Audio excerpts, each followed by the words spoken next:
Kalau kita tak berguru, bagaimana kita bisa masuk gudang? Kalau kita tak berguru, bagaimana sanad kita bisa sampai kepada Rasulullah? Kalau kita tidak mengetuk pintu guru mursyid dan tak punya guru mursyid, bagaimana kita bisa sampai bisa melihat wajah Rasulullah? Sampai kepada mengetuk pintu gerbangnya Rasulullah sallallahu alaihi wasallam.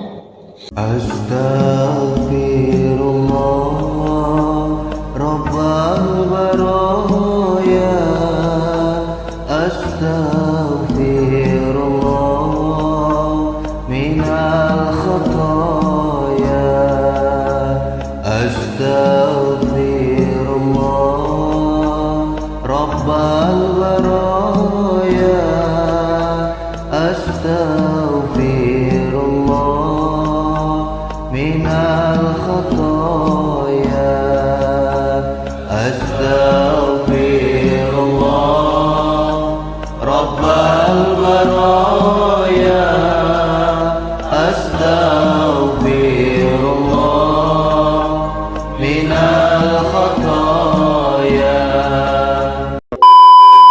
Assalamualaikum warahmatullahi wabarakatuh. Waalaikumsalam warahmatullahi wabarakatuh. Alhamdulillahi wa kafa. Salatu wassalamu ala sayyidina Muhammadin al-Mustafa wa ala alihi wa ashabihi ahli sidqi wal wafa, amma ba'd.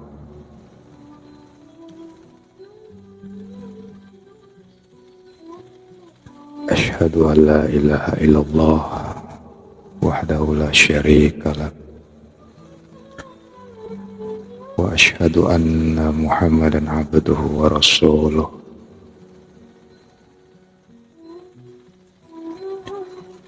Taujah haitsu syi'ta fa innaka mansur.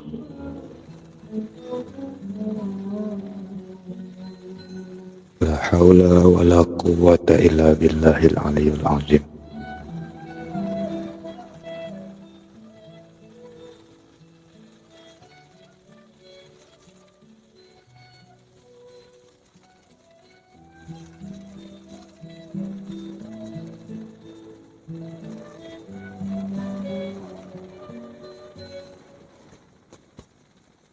Puji syukur pada Allah Subhanahu wa taala atas semua segala nikmat yang Allah berikan buat kita. Detik ini sampai detik ini kita masih diberikan kesehatan, nikmat iman Islam, serta rasa kerinduan kita kepada Allah dan Rasulullah sallallahu alaihi wasallam. Salam dan salawat mari kita hadiahkan kepada baginda Rasulullah Muhammad sallallahu alaihi wasallam. Assalamualaikum ya sayyidi ya Rasulullah. Allahumma salli ala nuril anwar wa siril asrar wa tiryakil aghyari wa miftahi babil yasar sayyidina wa maulana Muhammadin al-Mukhtar wa alihi al-athhari wa ashabihi al-akhyari ala ni'amillahi wa ifdalihi. Semoga kita senantiasa selalu mendapatkan syafaat sampai di akhirat kelak, amin ya rabbal alamin. Para asatidz, para bayi, para kiai, para gus, para teman-teman semuanya yang mungkin melihat acara kajian lab malam hari ini, dan sahabat-sahabatku semuanya di mana saja berada.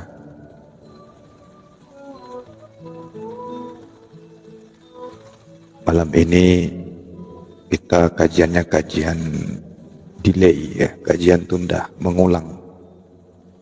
Yang tadi pagi sudah kita singgung secara walaupun singkat padat dan sudah kita masukkan ke channel.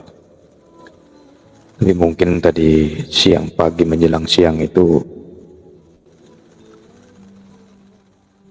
tidak semua mengikuti. Malam ini kita sekedar mengulang saja untuk memperjelas lebih jelas lagi tentang kewajiban kita itu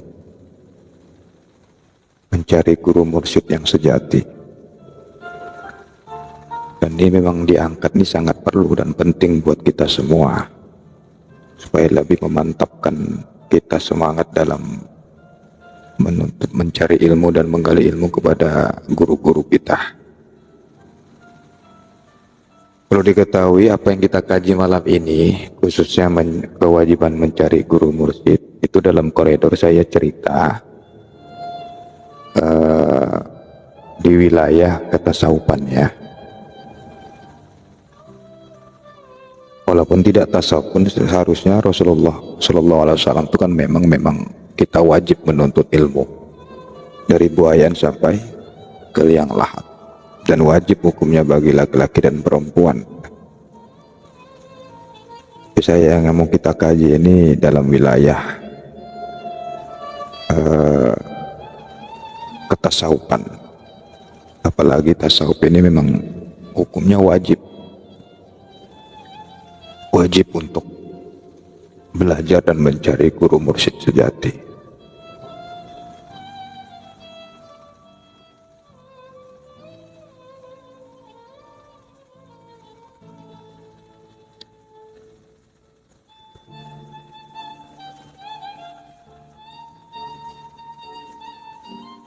Jadi Rasulullah SAW itu, teman-teman sekalian,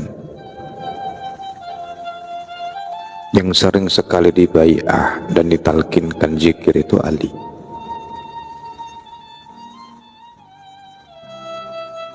Makanya banyak tarekat itu kepada merujuk kepada Ali.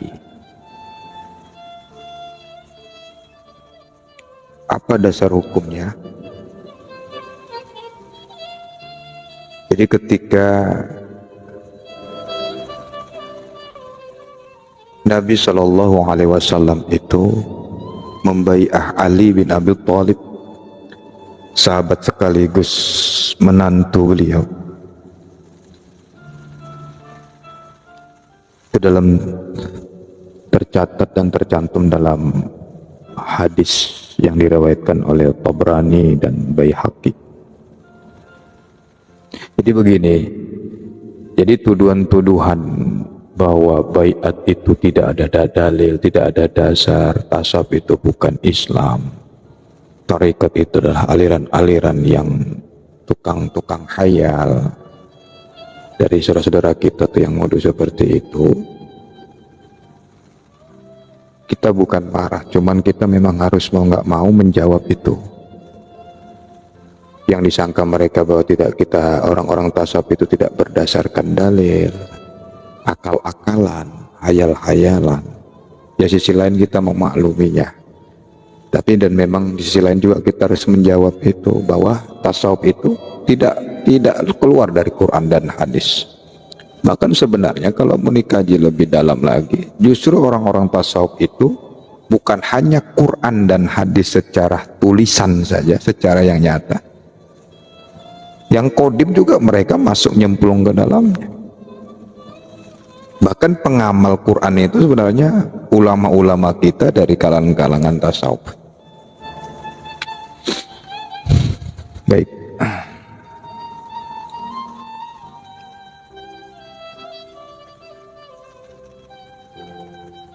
Wa an Ali karramallahu wajhah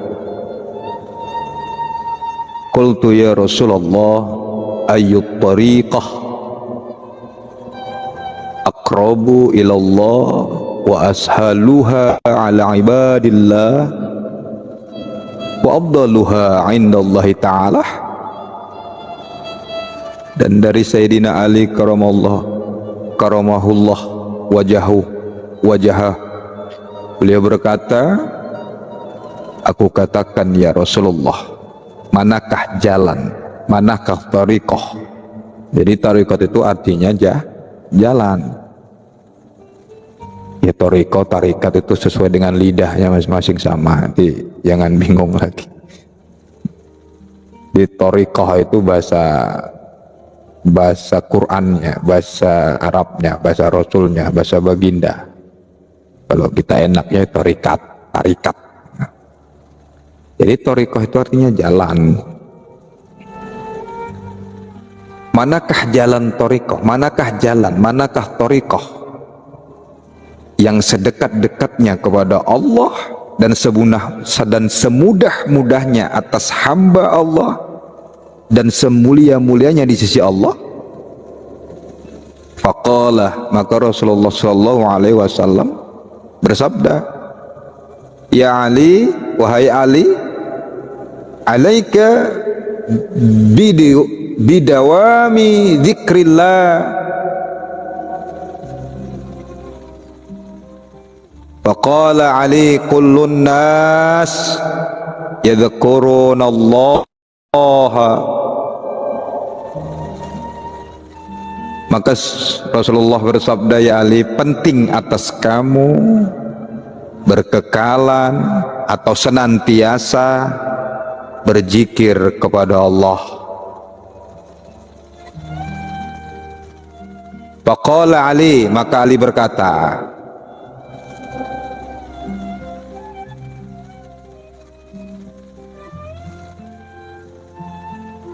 tiap orang berzikir kepada Allah, kata Ali, tiap orang berzikir kepada Allah ya Rasul. Faqala sallallahu alaihi wasallam, maka Rasulullah sallallahu alaihi wasallam bersabda, ya Ali, la taqumus sa'ah hatta la yabqa ala wajhil ardi may yaqulu Allah Allah.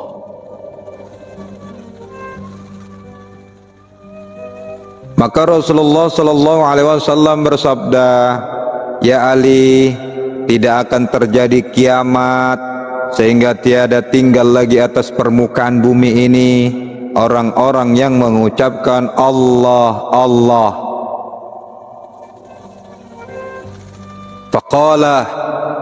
Faqala lah Ali, kaifa adhkuru ya Rasulullah. Ali menjawab, maka dijawab oleh Ali kepada Rasulullah, bagaimana caranya aku berzikir ya Rasulullah? Bagaimana caranya aku berzikir?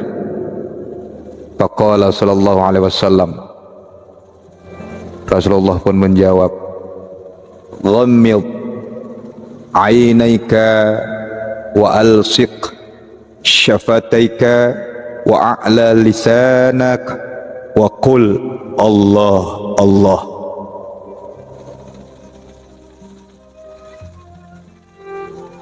Maka Rasulullah sallallahu alaihi wasallam bersabda, coba pejamkan kedua matamu dan rapatkan, katupkan kedua bibirmu dan naikkanlah lidahmu ke atas dan berkatalah engkau Allah Allah. Jadi petunjuk zikir seperti itu tuh udah ditunjukkan kepada Rasulullah, ditunjukkan Rasulullah kepada Ali, sampailah sekarang ini. Jadi bukan akal-akalan orang sufi suka-suka hati membuat metode zikir itu.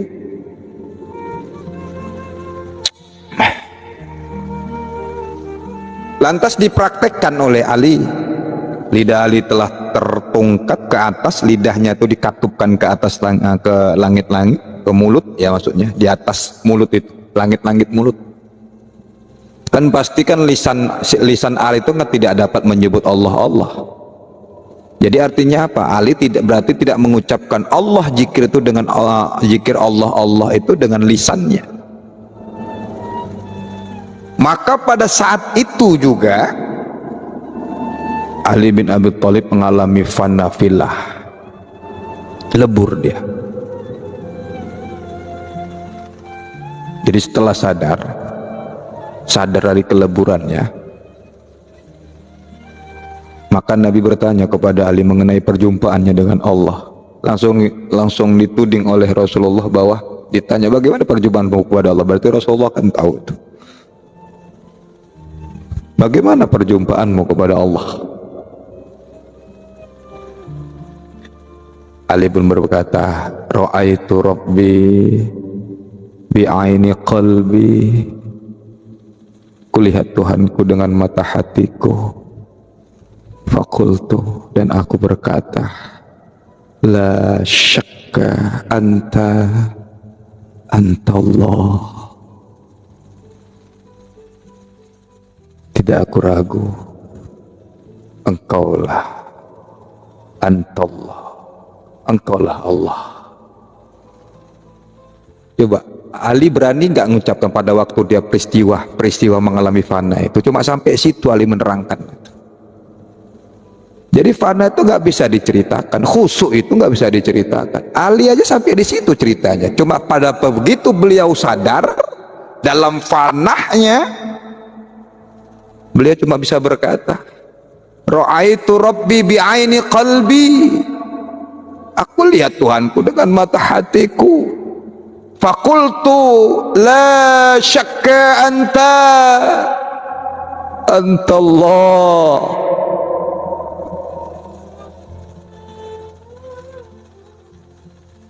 Tidak aku ragu, engkau itu, ya engkaulah Allah. Tekak konoto Ali. Kadang-kadang fana bisa diceritakan, aku di sini jumpa ini. Halah, fana apa yang fana kok bisa diceritain? Aduh, aku tadi malam kusuk sholat. Khusuk tuh kayak mana mau ceritain khusuk itu?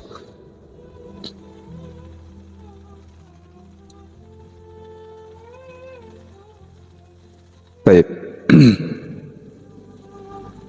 Jadi setelah Ali menceritakannya itu, teman-teman, menceritakan perjumpaannya, cuma kalimat itu yang beliau ungkapkan di depan Rasulullah Sallallahu Alaihi Wasallam.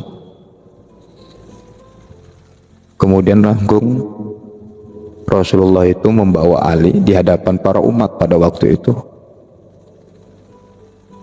Apa kata Rasulullah? Ana Madinah ilmi, aku adalah gudangnya ilmu. Wa Ali babuha, dan Ali adalah pintunya. Ketuk pintu Ali dulu, baru bisa masuk ke gudangnya. Ketuk pintu mursyid dulu, guru, baru bisa masuk ke gudangnya. Kalau kita tak berguru, bagaimana kita bisa masuk gudang? Kalau kita tak berguru, bagaimana sanad kita bisa sampai kepada Rasulullah? Kalau kita tidak mengetuk pintu guru mursyid dan tak punya guru mursyid, bagaimana kita bisa sampai bisa melihat wajah Rasulullah, sampai kepada mengetuk pintu gerbangnya Rasulullah Sallallahu Alaihi Wasallam?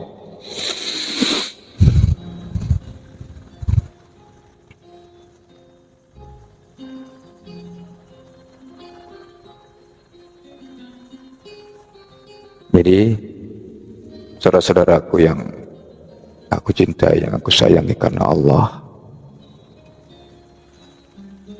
dari beberapa ada dari hadis itu tadi,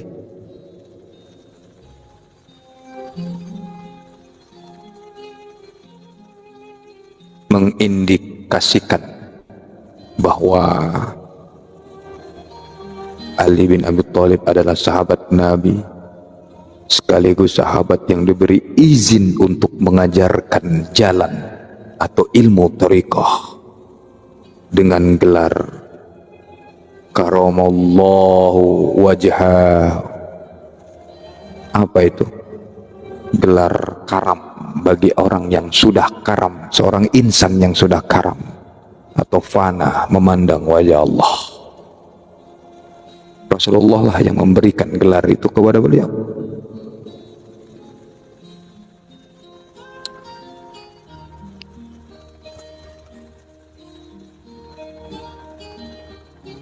Karena Ali sudah karam dalam memandang wajah Allah, makanya gelar beliau itu.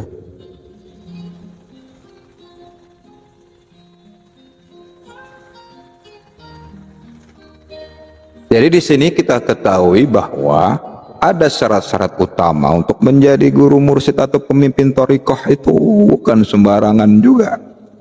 Harus mencapai dia titik minimal dia sampai kepada kaji tingkat ke-16 yaitu fanafillah dalam Naqsabandiyah ya, dalam thariqah ya. Seperti Ali tadi. Dan itu tradisi yang tetap teguh dipegang oleh ahli-ahli tasawuf itu. Sampai hari ini nggak bisa lepas.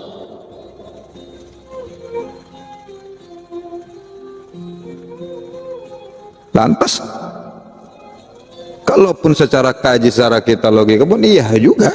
Bagaimana mungkin orang buta menuntun orang yang lain? Terseok-seok kita.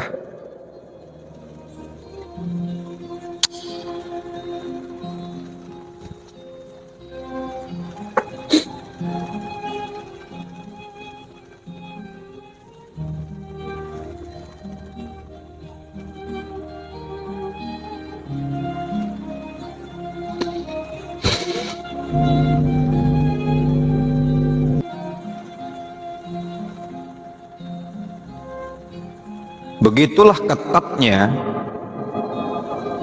para orang-orang yang duduk di tasawuf, para orang-orang sufi itu dalam memelihara keaslian ilmu yang mereka peroleh dari Rasulullah sampai hari ini.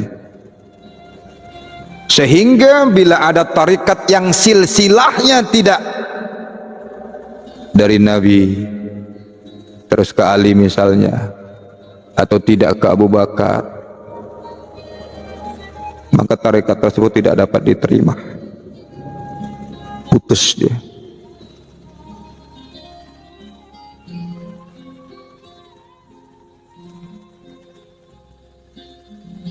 Maka yang kita jelaskan, kita dapat dari sini bisa menyimpulkan bahwa tujuan kita belajar khususnya untuk menempuh jalan tasawuf atau ilmu tarekat itu adalah untuk mengenal Allah.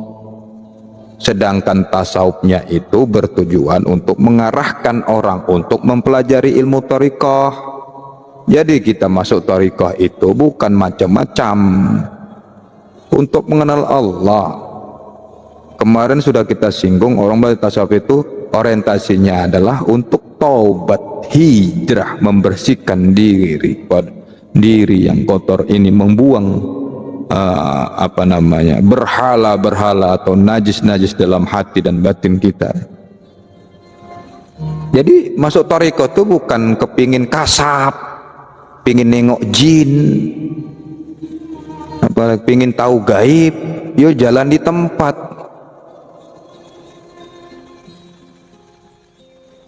Pingin nanti bisa ngobatin buat air bening, bisa buka praktek. Kalau itu orientasinya, nggak usah masuk thariqah pun bisa. Hafal aja Al-Fatihah tiap hari dihafal. Nah, maka oleh karena itu, sahabat-sahabatku yang Allah muliakan, di dalam tasawuf itu terdapat ajaran bahwa belajar tasawuf harus melalui guru, sebagaimana yang dikatakan oleh Syekh Abu Yazid Al-Bustami. Apa kata beliau? Barang siapa yang menuntut ilmu tanpa berguru, maka wajib setan gurunya.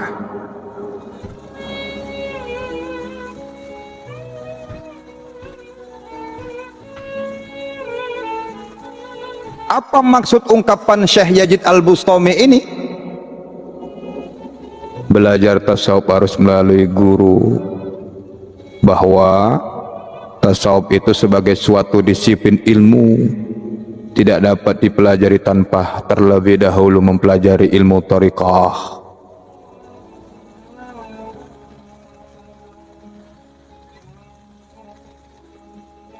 Dan mustahil ilmu thariqat itu dapat dipelajari tanpa melalui guru.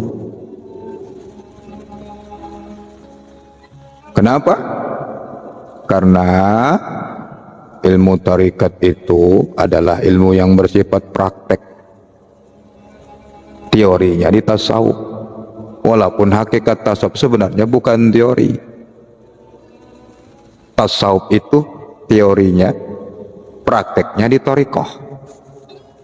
Tasawuf yang mempelajarinya supaya dia mempelajari dan masuk, dia praktekkan ilmu tasawuf yang dia dapat itu melalui thariqah, supaya dia itulah yang disebut orang yang mempraktekkan, melakukan ilmu tasawuf itu yang bernama sufi itu tadi. Itulah sufi namanya. Jadi sufi itu walaupun dia itu tahu ilmu tasawuf, mengetahui seluruh dari dasar sampai puncak sana, sampai ilmu pengetahuan pengertian alam ahadiyah tahu dia benar, alam malakut tahu dia, tapi dia nggak praktek dan nggak masuk ke situ, bukan sufi namanya, walaupun dia mempelajari ilmu tasawuf.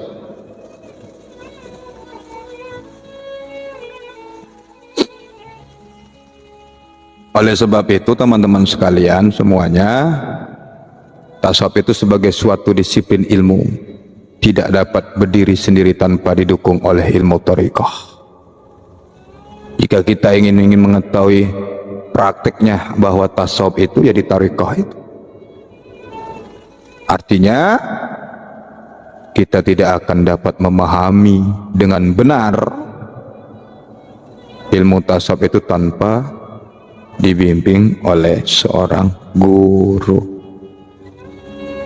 Sebab tujuan mempelajari ilmu tasawuf ini adalah mengenal Allah.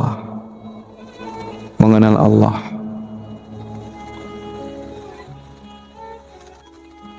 Oleh karenanya untuk dapat mencapai pengenalan kepada Allah itu tidak dapat dipelajari lewat teori, lewat hanya sekedar baca Google, lihat ceramah di YouTube, di TikTok. Boleh sebagai tambahan, prakteknya itu kita berguru. Lah nanti kalau dia guru syekhnya Google, jadi Syekh Google Al-Khalidiyah gitu. Belajar sama siapa kamu? Sama Syekh Tuan Syekh Google Al-Khalidiyah gitu. Atau Syekh TikTok Nia Al-Khalidiyah. Dari thariqat mana? Thariqat YouTuberia.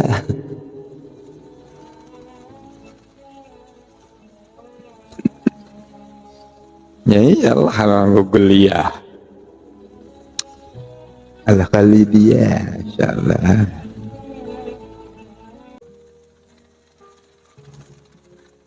Apa dalilnya?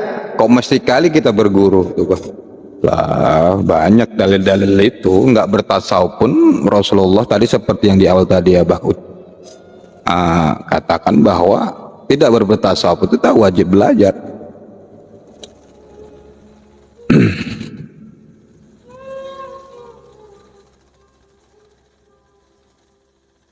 Kun ma'allah,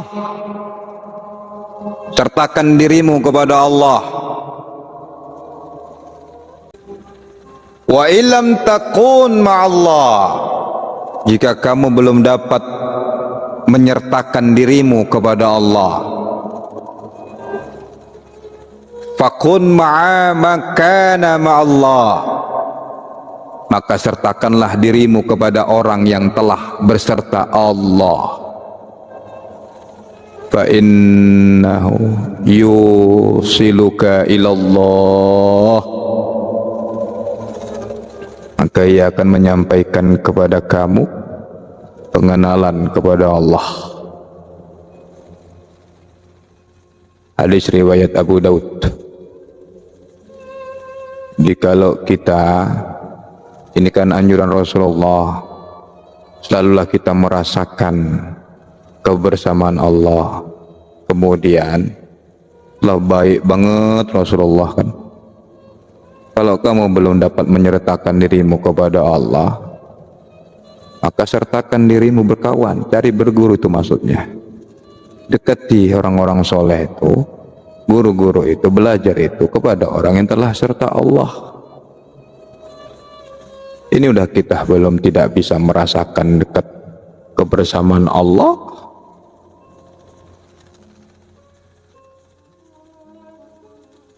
tak mau kita mencari-cari guru ataupun berguru, ataupun berteman dengan yang bukan bisa mengantarkan kita untuk kenal, merasakan kehadiran diri kita kepada Allah. Sudah wak gelap,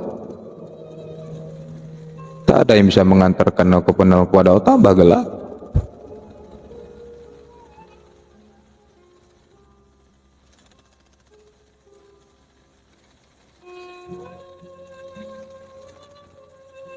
Ya, itu anjuran Rasulullah Sallallahu Alaihi Wasallam.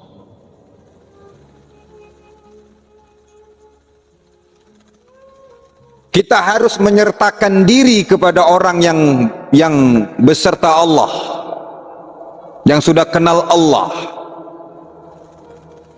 Artinya apa? Kita harus belajar secara langsung kepada orang yang telah dapat serta menyertakan Allah. Yang lazim itu di tengah masyarakat kita itulah yang disebut mursyid atau guru atau syekh. Maka tidaklah berlebihan kalau Syekh Abu Yazid itu mengatakan tadi, beliau berpendapat barang siapa yang menuntut ilmu tanpa berguru, maka wajib syaitan gurunya. Syaitan. Itu saking pasyahnya syaitan. Karena orang pakai shin ya, kan syaitan, syekh. Ya. Nah, Syekh Yazid Al-Bustami itu bukan akal-akalan beliau, beliau juga mengikuti hadis Rasulullah. Malla syaikhu mursyid, malla syaikhu mursyidullah. Kata Rasulullah, barang siapa yang tiada syekh mursyid atau guru yang memimpinnya ke jalan Allah, famursyiduhu syaitan, maka setanlah yang menjadi gurunya. Nggak percaya dengan sampaian syekh, penyampaian ulama kita dan hadis Rasulullah itu bukan perkataan Abah Nurjati.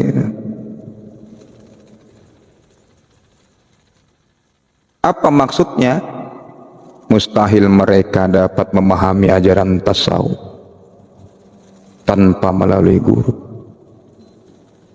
apalagi untuk dapat mengenal Allah. Maka sudah barang tentu gurunya adalah setan. Artinya tanpa bantuan guru mustahil Allah dapat dikenal.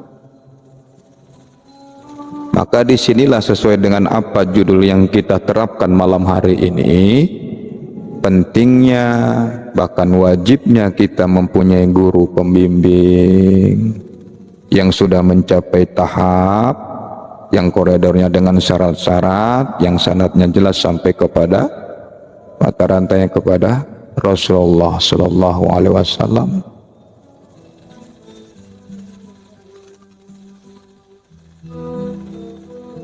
Yang di bidangnya yang sudah pengalaman melewati jalan kepada Allah, sehingga beliau-beliau itu mereka itu bisa memberikan kepada kita petunjuk.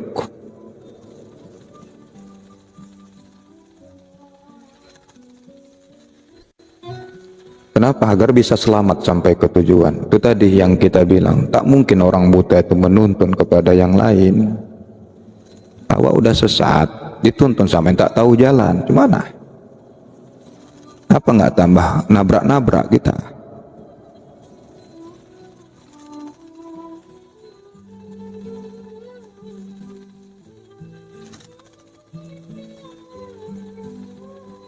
Sahabat-sahabatku semuanya yang Allah kasihi, yang Allah cintai, insyaallah Allah berikan selalu rahmat buat kita semua, kepada kalian semua.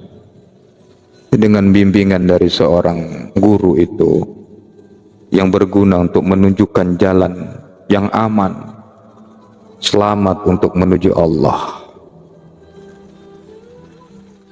Maka posisi guru di sini adalah seperti apa namanya? Gate. Nah, seorang gate gitu ya. Yang tahu jalan. Enggak mungkin seorang gate. Kan gate istilahnya gate ya, gate ya. nggak mungkin seorang, ya dia seorang get tapi tak tahu jalan di daerah ini, jalan ini tak tahu, nyasar lah kita.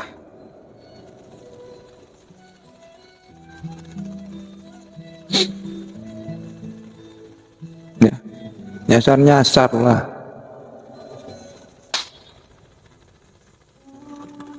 Masa seorang kan nggak tahu hafal jalan, ditanya pula sama yang itu, jalan Tamrin di mana gitu, malah ditunjukkan jalan di jalan apa namanya, di jalan lain, ya nggak nyambung.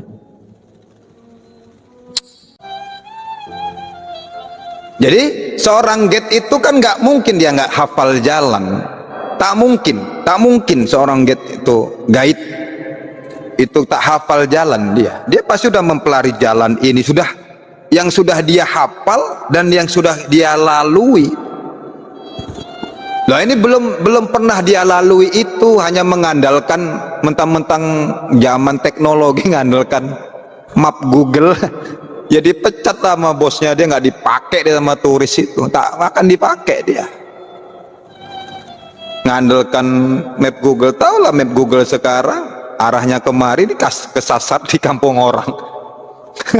Arahnya gang ini memang diarahkan kita, diarahkan belok-belok di hutan sampai ke masuk, suruh belok kanan itu laut. Oh kita suruh dari laut, ada aja map Google nih, nyesatkan. Aduh, orang arahnya jalan Tamrin, diarahkan belok-belok sampai ke hutan-hutan belukar, nggak ada rumah satupun. Apa nggak digigit hantu apa?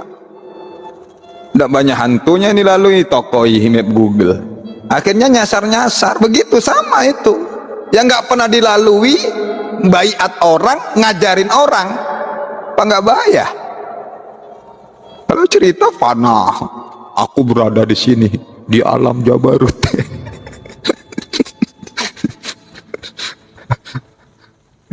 Alam Jabarut, ya nyasar lah. Alam Jabarut tapi cemberut aja, cuma alam Jabarut kok cemberut aja. Udah sampai alam Jabarut cemberut aja bawaan. Aduh, tukang protesin orang. Kalau orang udah masuk ke alam Jabarut itu, dia senyum aja itu nengok orang itu, nggak pernah protes dia. Mahabbahnya tuh tinggi. Ini makin dia masuk alam Jabarut, makin tukang protes, sok paling tahu.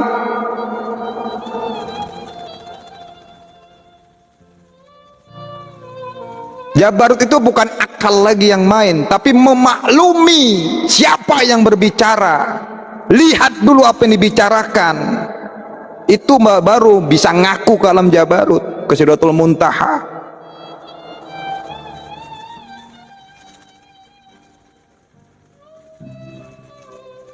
Jangan akal kita yang bermain, lihat dulu sampai selesai gitu. Aku kenal dengan hatiku, sama hatinya aja nggak kenal hatiku.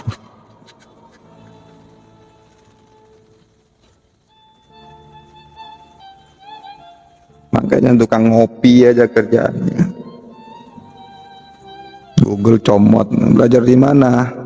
Belajar sama Tuan Syekh Google Al-Khalidiyah. Tarikatnya apa? Tarikat TikToknya.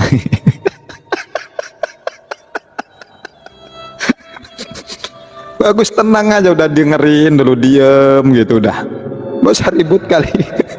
Dia dengarkan dulu tuh. Nanti kalau mau ada yang diskusikan, ada yang salah, naik, itu lebih enak, lebih sedap, macam tak bersaudara aja kalian tengok. Macam tak bersahabat aja. Satu bapak kita nih, satu bapak Johir Jamaya Nabi Adam, satu juriyah kita nih, juriyahnya Rasulullah ya kan, macam tak bersaudara ya gue tengok. Tenang aja, udah di dalam ngopi sambil ngerokok, dengerin, udah tenang gitu, jangan bikin keributan. Santai itu kan enak, sampai selesai dulu ngajinya kan enak, asyik dengarkan gitu.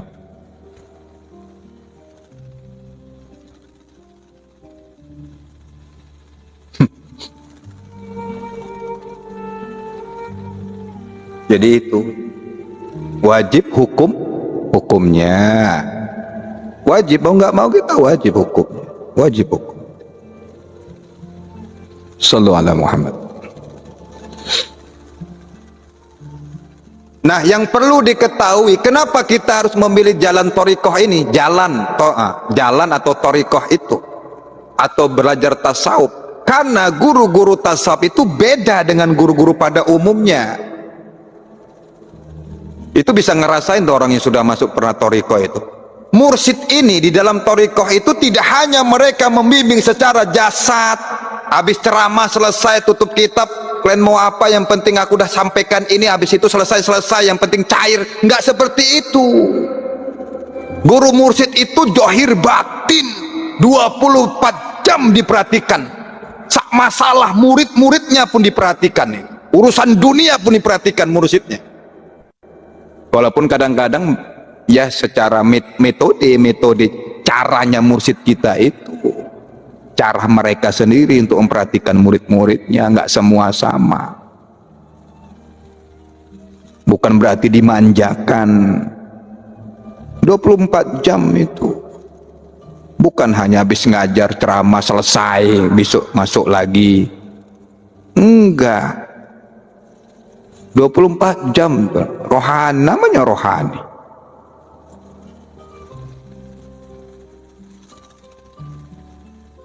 Apalagi tiap hari itu guru mursyid itu mengistighfarkan kita murid-muridnya itu. Apa? Mengampuni kalau ada salah sedikit saja dari murid yang pernah buat salah, diistighfari. Gurunya yang minta ampun kepada Allah itu. Karena mursyid itu tanggung jawab. Lihat seperti Rasulullah itu. Tiap malam 1000 rakaat sholat taubat, sampai Siti Aisyah, ibunda Siti Aisyah bertanya, engkau sudah Rasul ya baginda, kenapa engkau sampai begitu banyaknya sholat taubat? Umatku banyak.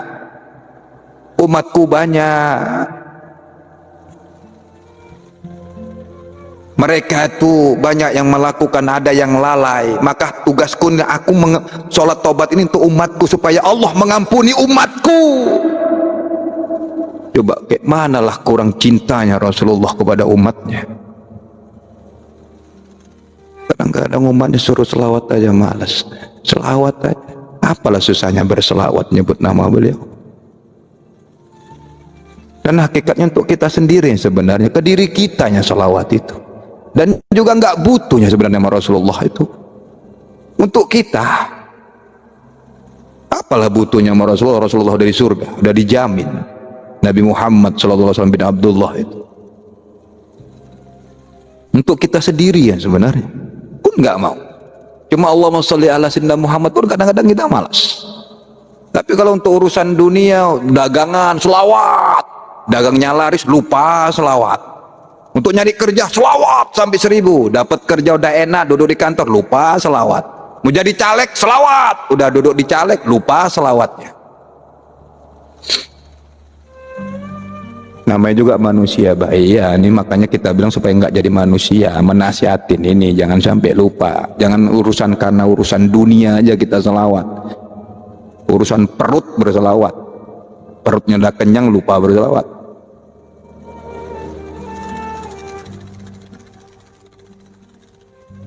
Coba sampai segitunya Rasulullah itu 1000 rakaat untuk umatnya. Begitulah mursyid kita itu. Maka bersyukur. Mau beli mobil selawat, udah punya mobil lupa selawat. Mau dapat jodoh selawat, udah kawin ndak enak dia lupa sama selawat. Janganlah begitu, macam tak bersaudara kan nama Rasulullah. Dan ngaku-ngakui Rasulullah itu bapak rohani kalian, bapak rohani kita. Tiap tahunnya kita peringati maulidnya. Jangan kayak gitu. Kurang apa Rasulullah itu sayangnya sama kita, sampai beliau mau wafat pun mengatakan, ya ummati, ummati, ummati. Itu hakikatnya nama kita tuh disebut tuh. Kalau yang tahu mentajalikannya, nama kita itu satu-satu disebut itu. Tapi karena global banyaknya umat ini, maka Makanya ummati.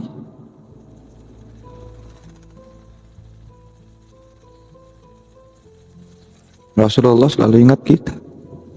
Bukan keluarganya dulu. Beda sama kita. Dikasih amanah suruh bagi beras miskin, keluarganya dulu yang perlukan. Kaya pun suruh buat surat miskin, padahal mampu. Kalau nggak gitu nggak rame juga, bahaya juga. Tutuplah neraka kalau baik semua. Iya betul juga.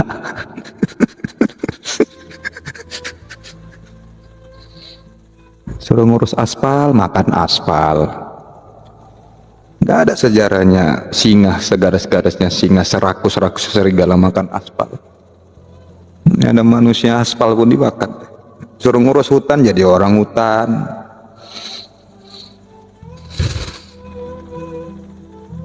Kalau gak ada kayak gitu, gak ada pula ulama, betul juga. Tutuplah. Ustadz tuh udah tahu semua, udah baik. Gulung tikar lah ustadz tuh ya. Sallu ala Muhammad. Oleh karena itu teman-temanku semuanya, sahabat-sahabatku yang aku cintai, yang aku sayangi karena Allah, untuk dapat mengenal Allah tidak cukup hanya dengan pembuktian melalui dalil nakli atau ayat-ayat dan hadis atau dalil-dalil akli atau akal semata, akan tetapi untuk memperoleh pengenalan kepada Allah kita memerlukan pembimbing rohani untuk sampainya kepada betul-betul aba ruhani, abi ruh. Ketuk dulu. Kalau bisa saya katakan bahwa mursyid itu adalah gerbangnya ma'rifatul Rasulullah. Rasulullah itu adalah gerbangnya ma'rifatullah.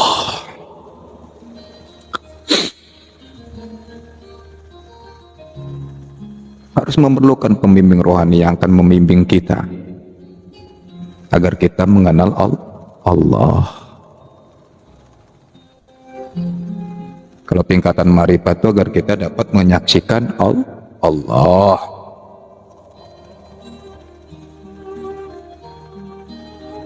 Dan maaf, itulah sebabnya kenapa orang yang hanya belajar dari bacaan, dia akan memperoleh hasil dari bacaan pula. Orang yang belajar dari seorang guru yang ahlinya akan memperoleh hasil yang berwujud.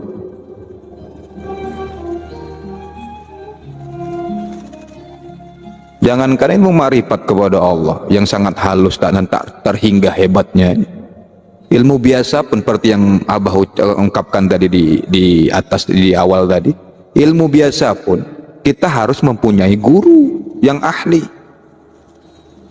Masa kita mau belajar matematika kepada guru yang nggak tahu matematika? Nyasar. Ya geblek kabeh muridé.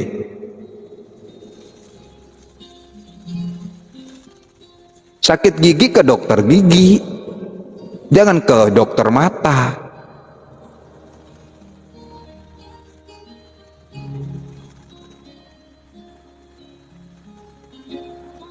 Jadi nanya cek kodam sama Abah Nurjati, manalah tahu. Bah, cek kodam. Lain aliran. Cek kodam di sini. Cek aura. Aduh. Lain aliran, jangan salah masuk. Di sini cek kolbu, sini konsultan batin. Nah, kalau cek kolbu sama cek dompet boleh di sini. Bah, cek dompet. Nah, oke. Boleh. Cek kodam masuk di sini ya nggak nyambung. Yo nyasar. Kalau kita mau mempelajari ilmu ekonomi misalnya, mempelajari ilmu ekonomi dari bacaan doang, akan tetapi kita tidak akan bisa menjadi seorang sarjana ekonomi kalau hanya sekedar membaca. Nggak akan bisa. Kita mau jadi sarjana ekonomi cuma membaca tok. Kita mau jadi seorang ahli matematika eksakta, kita hanya sekedar membaca doang, nggak bisa. Tak bisa, tak ya, tak bisa.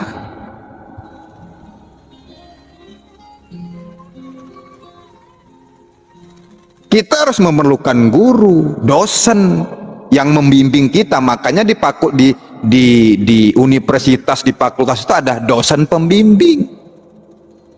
Itu aja gambaran itu, ada dosen pembimbing. Kalau di sekolah dulu ada wali kelas. Itu tak ya.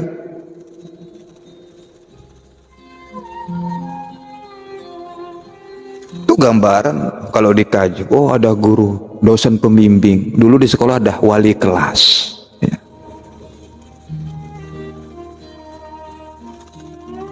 Guru dosen itulah, atau dosen pembimbing itulah yang akan menguji kita, membimbing kita, sampailah kita diakui sebagai seorang sarjana, bisa diwisuda. Masa enggak pernah sekolah wisuda? Kapan wisudanya? Tahu-tahu udah ngaku Imam Mahdi. Gua nih Imam Mahdi. Dari mana lo Imam Mahdinya? Ah, lo Imam Mahdi itu dari mana? Sekolah dulu, baru. Jadi belum pernah sekolah minta sarjana, kecuali beli, nah, ya, kecuali sarjana beli. Mau sarjana dibeli, ijazahnya ada aja. Aduh ya Allah. Begitu juga lah dengan ilmu kedokteran. Coba kita mau jadi dokter, baca buku dokter aja bisa jadi dokter. Coba, aku mau jadi dokter lah, beli buku kedokteran gitu. Manalah bisa. Atau nguping, mau jadi dokter. Jadi kalau kawannya ke kampus, padahal dia nggak kuliah di situ, nyolong dengarkan kalau masuk pelajaran ilmu dokter, nguping dari luar gitu. Ilmu nguping namanya. Oh, ilmu nguping ini payah, namanya nguping, bisa kurang bisa lebih. Ilmu nguping ini kan muridnya nggak diakui. Nguping aja kerjaan, malah diakui. Aku tahu ilmu ini, karena aku pernah dengar nih Tuan Syekh ini. Di mana kau dengarnya? Kau belajar di situ, bayar? Enggak, nguping aku di luar.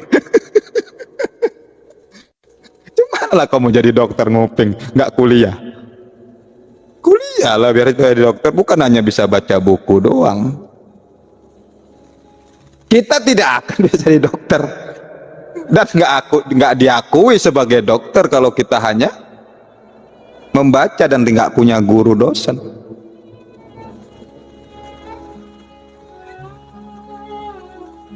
Sama juga orang nggak punya suami kok ngaku istri. Lo siapa? Aku istri.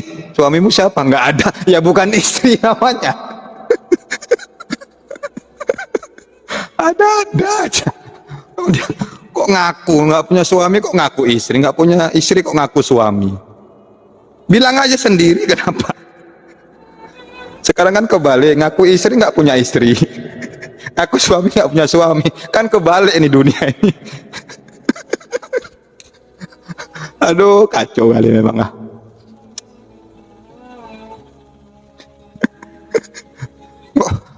Kok punya suami ngakui punya suami, kenapa? Ngaku istri punya istri, ngaku punya istri, kok mesti malu. Nah, orang yang mengaku bisa mengenal Allah kalau dia hanya mengandalkan ilmu kalam dan membaca tentang agama dari bahan bacaan saja,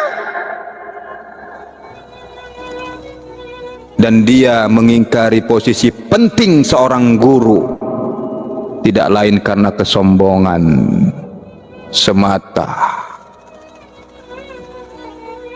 ego. Memang kadang-kadang kita kan banyak mengetahui banyak ilmu itu karena membaca, tahu ayat-ayat, banyak tahu dalil-dalil, karena banyak kita baca kitab, teori-teori. Akan tetapi kita jauh tidak akan bisa mengenal Allah dengan hanya sekedar membaca yang di luar. Tidak akan. Guru lah yang akan membimbing kita. Guru.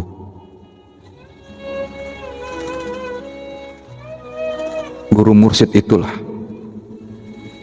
yang akan membimbing kita, yang sudah memperoleh pengakuan dari gurunya. Bukan dia akuin sendiri, bukan ngaku sendiri, tapi dia sudah diakuin oleh gurunya, dan gurunya itu sudah diakuin oleh gurunya, sampailah kepada Rasulullah Sallallahu Alaihi Wasallam. Orang yang bisa menemukan kebenaran bukanlah orang yang banyak membaca buku,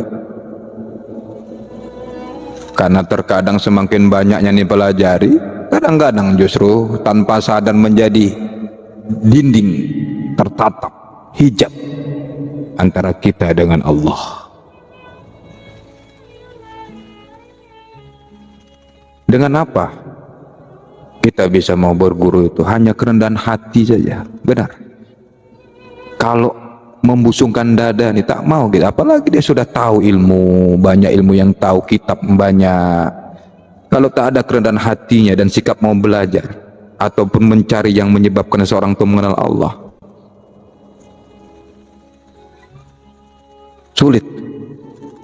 Coba seperti Nabi Musa alaihissalam yang diperintahkan untuk berjumpa, berguru kepada Nabi Khidir alaihissalam. Apa kata beliau? Bolehkah aku mengikutimu? Rendah hati, bolehkah aku mengikutimu? Walau Nabi Musa itu nabi, diangkat nabi, tapi disuruh berjumpa lagi, menjumpai Nabi Khidir. Nabi.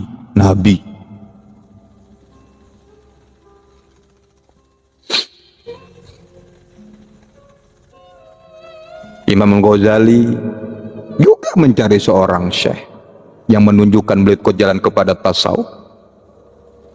Padahal Imam Ghazali itu seorang huzatul Islam, yang banyak kitab-kitab beliau, fatwa-fatwa beliau. Syahijuddin Ibnu Abdus Salam,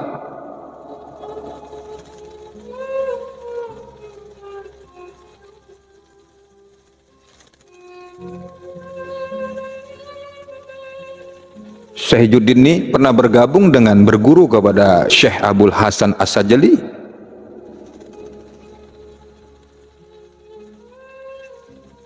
Coba kalau setingkat Imam Al-Ghazali saja, atau Nabi Musa alaihissalam, atau Syekh Ijuddin Ibnu Abdus Salam, yang mereka itu adalah seorang nabi, dan Imam Al-Ghazali atau Syekh Ijuddin itu adalah seorang yang memiliki ilmu pengetahuan luas tentang syariat. Lantas kita yang nggak punya apa-apa ini, hafal Quran aja pun cuma Al-Ikhlas. Kita pun kadang-kadang malas baca kitab, tak mau berguru lagi. Siapa kita ini? Mau apa?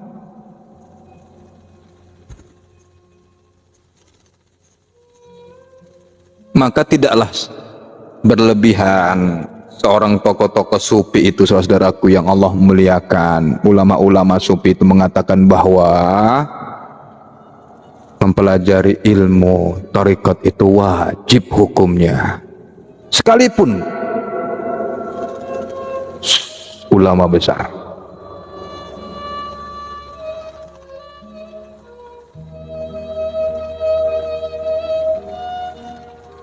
Ya kadang-kadang karena kita ego itu,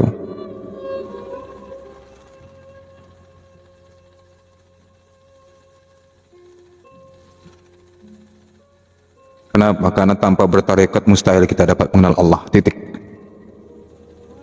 Mustahil kita dapat mengenal Allah.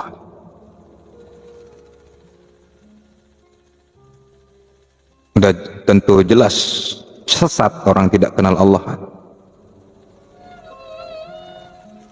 Kenapa? Karena tak tahu siapa yang disembah.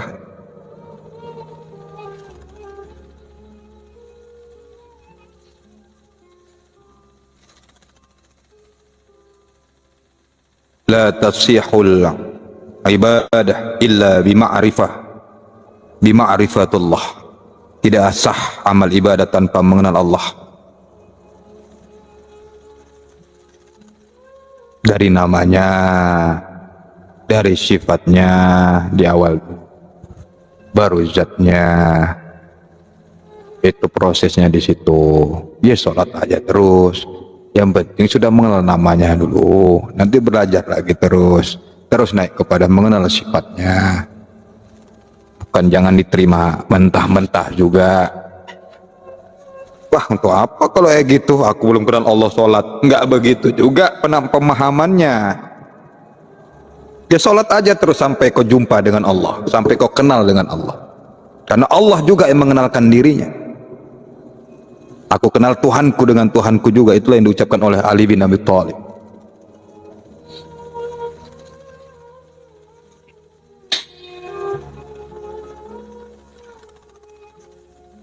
Oleh sebab itu, saudara-saudaraku yang Allah muliakan, orang yang mengaku beragama Islam dan beriman kepada Allah, maka kita harus memiliki guru yang dapat mengenalkan kita kepada Allah. Atau dengan kata lain, kita harus menempuh jalan, yaitu jalan tasawuf, berguru kepada mursyid. Semoga kita dijumpakan di wilayah kita masing-masing atau dimanapun kita berada, dipertemukan oleh Allah kepada mursyid. Dan bersyukurlah orang yang sudah berbaiah, yang sudah punya guru saat ini, dan manfaatkanlah itu. Jangan disia-siakan beliau-beliau itu. Jangan anggap sepele kepada guru mursyid kita. Jalankan amanah beliau, jalankan amanah beliau itu. Apa yang sudah ditalkinkan, amalin.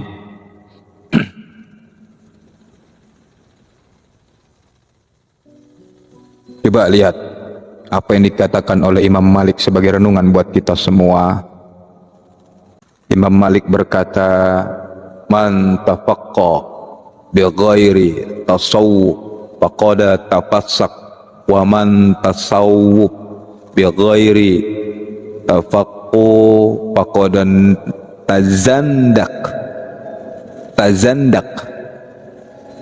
wa man jama'ah bainahuma faqad tahaqqaq.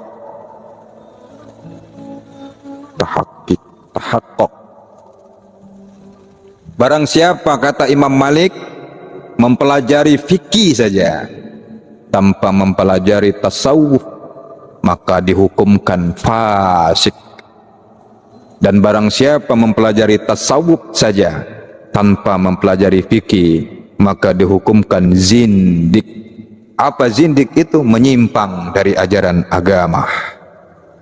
Dan barang siapa yang mempelajari kedua-duanya, kata beliau, niscaya ia menjadi golongan Islam yang sesungguhnya. Maka dari sini kan sudah jelas tuh semalam yang kita bilang bahwa tidak bisa dipisahkan, digep-gepkan syariat, hakikat, tak bisa. Islam itu ya syariat, Islam itu ya hakikat, Islam itu ya thariqah, Islam itu ya ma'rifah. Tak bisa digep-gepkan. Juga badan tubuh kita dipisahkan, tangan pisah, kaki pisah, mana coba? Sebut manusia namanya? Tidak. Coba dipisahkan, kepala pisah, tangan dipisah, coba kaki. Bentuk apa itu? Hantu lah.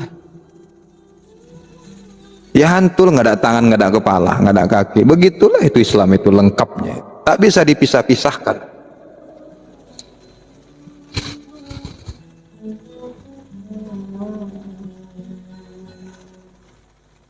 Kenapa Imam Malik berpendapat itu? Karena berdasarkan sabda Rasulullah. Apa kata Rasulullah? Asy-syari'ah bila haqiqah atilah. Asy-syari'ah bila haqiqatu atilah. Bersyariat tanpa berhakikat sia-sia. Wal haqiqatu bila syari'ati batilah. Dan berhakikat tanpa bersyariat batal. Itu hadisnya. Mau dipisahkan kayak mana?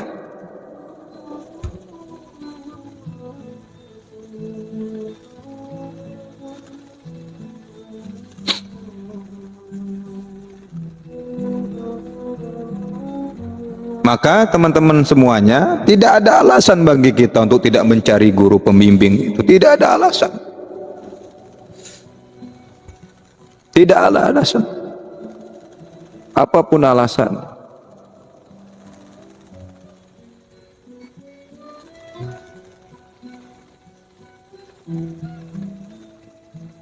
Yang siap menuntun mereka-mereka itu, membimbing kita untuk mencapai pengenalan kepada Allah Subhanahu wa taala.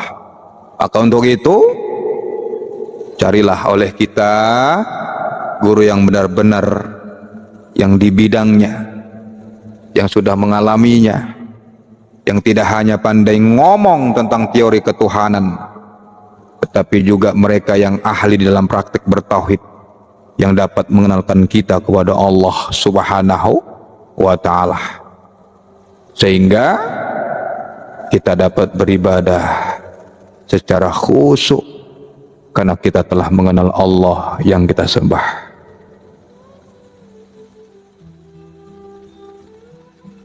Ibnu Athaillah As-Skandaria pernah mengungkapkan, apa kata beliau, engkau tidak akan kekurangan mursyid yang dapat menunjukkanmu ke jalan Allah, tapi yang sulit bagimu, kata beliau, adalah mewujudkan kesungguhan dalam mencari mereka.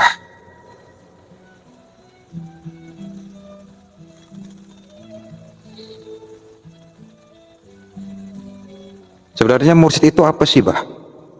Mursyid itu berasal dari kata irsyad.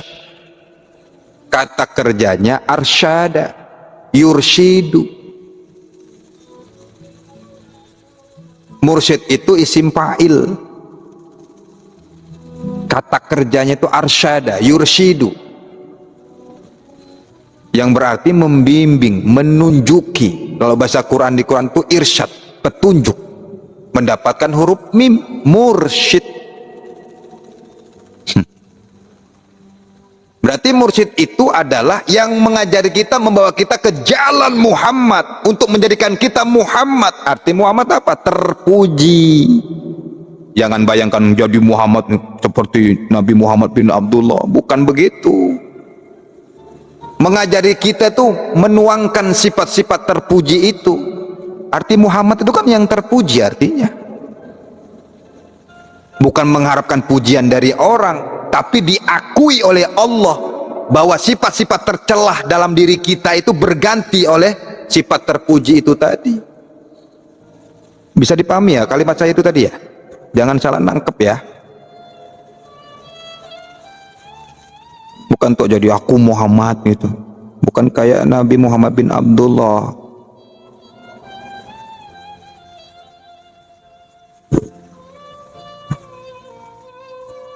Makanya mursyid, irsyad atas kata dasar petunjuk. Mursyid yang memberikan petunjuk kepada murid.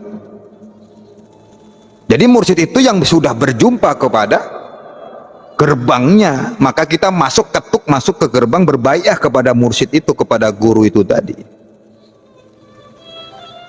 Dibukakan, diberikan kunci ketika dibaiat itu ke hati sanubari muridnya. Itu udah satu titik kunci itu sebenarnya bagi yang tahu.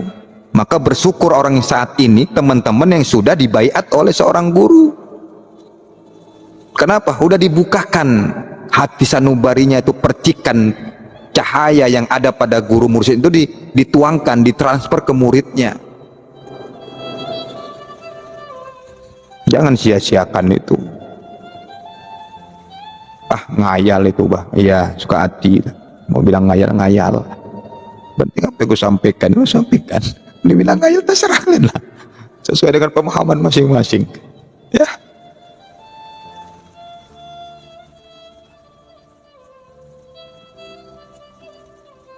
Irsyad, rasyad, nggak sama. Rasyad, petunjuk, kebenaran. Maka makna mursyid itu adalah orang yang membimbing, menunjuki jalan yang lurus. Itu dia. Dan dalam wacana di wilayah tasawuf atau di thariqah, mursyid itu sering digunakan dengan kata Arab yaitu syekh. Kedua-duanya dapat diterjemahkan dengan guru. Tapi yang sudah diangkat oleh gurunya, bukan ngaku-ngaku. Dia guru diangkat oleh gurunya. Dia syekh diangkat oleh gurunya yang sudah syekh. Dia mursyid diangkat oleh gurunya yang mursyid. Bukan ngaku-ngaku. Bukan itu tadi kita mau belajar jadi dokter, ngaku dokter, padahal kita nggak pernah kuliah kedokteran. Sama itu.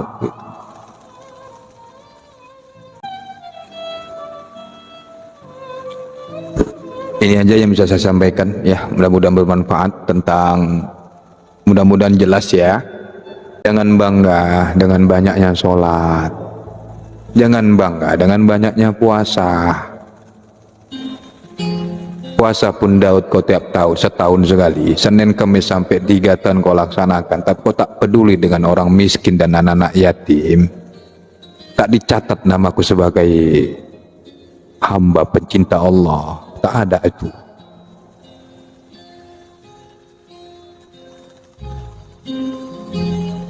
Itulah pendusta agama itu tadi.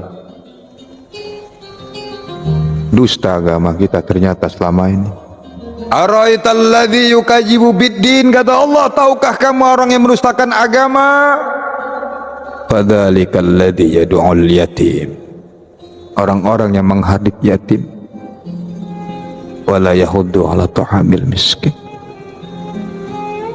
Dan orang-orang yang tidak menganjurkan memberi orang-orang makan orang miskin. Dusta agama kita, dusta sholat kita, dusta haji kita selama ini, dusta zikir kita. Ternyata tak peduli kita sama orang miskin dan anak yatim. Tapi kadang-kadang lisan kita sok tak ragu dan malu kita cinta kepada Rasulullah, padahal Rasulullah cinta kepada yatim. Bahkan Rasulullah sendiri pun yatim. Itu syariatnya. Kalau ditarik hakikatnya, dustalah. Guru-guru itu orang yang berilmu apabila tak memberikan ilmu kepada orang yang tak berguru. Yatim itu tak punya bapak, artinya tak punya guru. Miskin itu miskin ilmu. Tak kita kasih makan orang miskin tuh, dustalah guru itu. Tak diangkat kita sebagai ayahnya, ayah rohaninya kepada yatim itu yang gak punya guru, dustalah guru itu. Coba lebih dahsyat mana itu?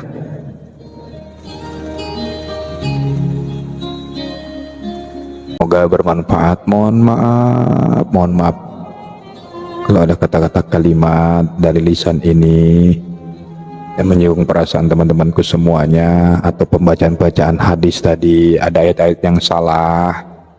Mohon maaf kepada Allah Subhanahu wa taala. Kita saling mendoakan, doakan saya berharap doa-doa dari teman-teman semuanya, dan semoga saya mendoakan teman-teman sahabat-sahabatku yang sakit, Allah angkat penyakitnya, Allah lancarkan rezekinya, Allah mudahkan segala urusannya, Allah bahagiakan hidup di dunia, lebih-lebih di akhirat. Yang terlilit hutang, Allah lunasi, Allah mudahkan untuk melunasi utang piutangnya. Allah ringankan kita untuk berbuat baik kepada siapapun dan sekecil apapun kebaikan itu. Wallahu a'lam bishawab. Assalamualaikum warahmatullahi wabarakatuh.